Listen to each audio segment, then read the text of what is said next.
ሰሞኑን እንደምንመለከተው እንግዲህ ከሌላ እምነት ወደ እስልምና የመጡ ሰዎች አልሰለሙም ካፍር ናቸው እየተባለ ይገኛል።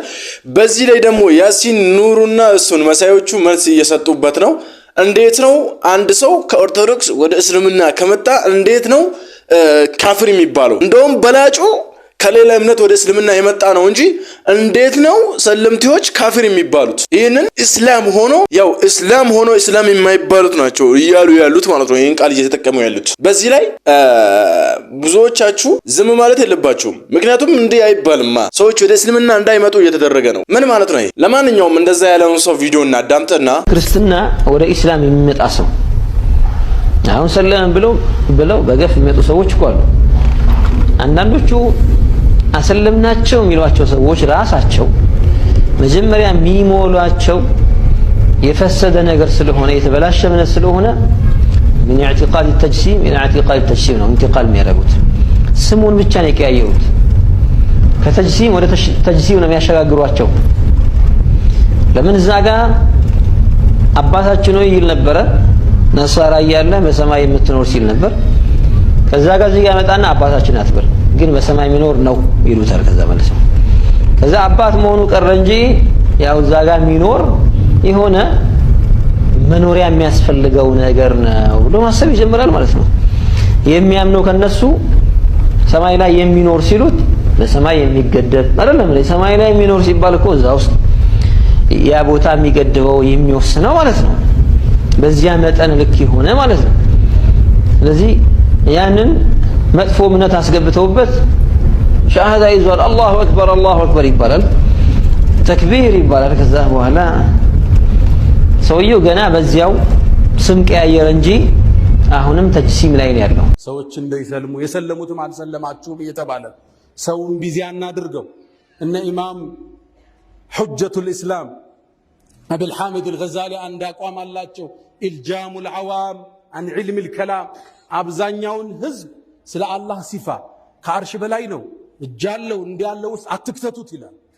ህዝቡ ይስገድ፣ ይጹም፣ ይስራ፣ ይለወጥ፣ ቢዚ አታርጉት በዚህ ይላል። አሁን ቢዚ ያረግ ነው። ገና 2 ኪታብ ያልቀራ ቡኻሪ እና ሙስሊም አስተካክሎ ያልቀራ አንድ ተፍሲር እንኳን ያልጨረሰ ነህው ውስጥ አጅሩሚያን ሙልሃን አልፊየቱ ኢብኑ ማሊክ ኢብኑ ዓቅል አንዱን ያላየ ሰው ስለ አላህ ሲፋ ይከራከራል። ህዝቡ ደግሞ አልገባው። አንድ ቦታ ላይ አንድ ጋዜጠኛ አንዱን ጠየቀው هل انت اشعري ያለ አሽዓሪ እሱ ያውቃል፣ ግን ሽዕር የሚለውን ጸጉር የሚለውን ቃል ያውቃል። አጋጣሚ ደግሞ መላጣ ነው እሱ። هل انت اشعري ጸጉር አለ ያለው መስሎታል።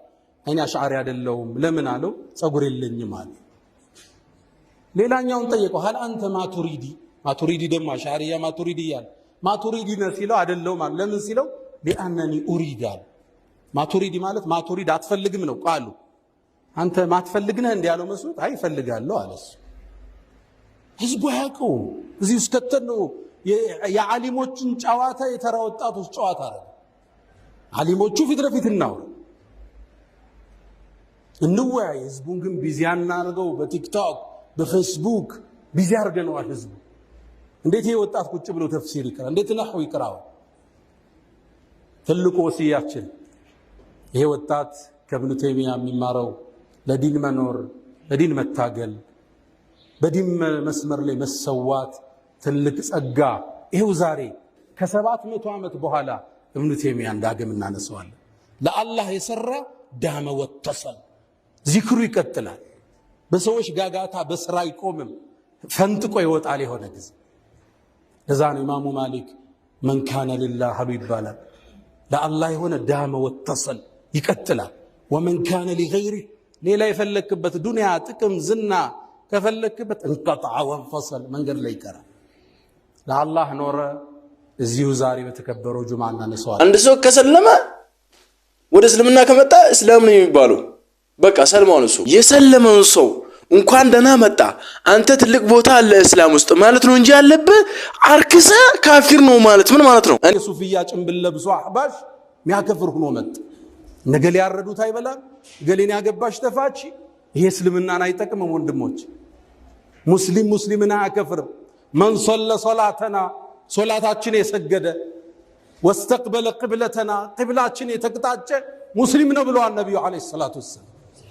نحن نحكم بالظاهر والله يتولى السرائر የኛ ዳኝነት በውጭ ነው ውስጥን አንበረብር ሙስሊም ካፊር ከባድ ለዛ ነው ኢማሙ አቡ ሐኒፋ ምን ይላሉ አንድን ሙስሊም በስህተት ተሳስቼ ካፊር ከመል ይላሉ አንድ ሺን ካፊር ሙስሊም ብል ተሳስቼ ይሻላል ይላል ከባድ ነው አንድን ሰው ሙብተዲዕ ማለት ካፊር ማለት ከባድ ነው ካልሆነ ኩፍር ወደ አንተ ይመለሳል ነብዩ አለይሂ ሰላቱ ሰላም እንዳሉ ካፊር ያልከው ሰው አላህ ዘንድ በትክክል ካለን ኩፍር ወደ አንተ ይመለሳል ይሄ ቃል አይውጣን እኛ ሱፊያ ብናገኝ ተከትለን እንሰግዳለን ሰለፊያ ይሁን ኢኽዋኒ ይሁን ተብሊግ ይሁን ሰለፊ ሁሉም ሰው ኢማም ከሆነ ተከትለው ካረደ ቁጭ ብለ መብላት የእስልምና አቋም ይሄ እኔ በዚህ ላይ መጨመር ሌላ ነገር የለኝም በዚህ እጨርሳለሁ ሰላም አለይኩም ወራህመቱላሂ ወበረካቱ